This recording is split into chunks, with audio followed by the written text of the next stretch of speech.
I was presented with an opportunity to play for a couple artists that were doing a residency at a couple different clubs, but they were clubs that people actually respected and like would go to these shows because they were free. And the band, in both cases with both of these artists, was a really good band, and the artists were really good too.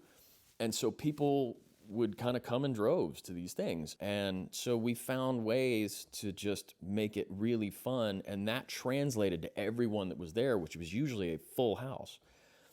And it was at that moment where things started to happen for me. And it really all, I can trace almost everything back to those shows. And so when people ask me, like,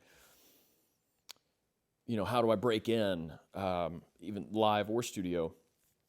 And live, again, the more live stuff I did, especially like even those artists where I was playing with for free, they would be like, hey, we can't really afford to hire studio guys to come cut this record. So, and you guys have been playing this stuff every Wednesday for the last year. Why don't you come in and track these things? And then now you're working with an engineer that you've never worked with before who might be like, oh, that guy was really good last week. Maybe we should get him in for this thing next week or whatever. But I do think it's important to focus on presenting yourself early in your career in a way that best represents you and your playing. It's not just say yes to everything, but it's say yes to the things that matter as well.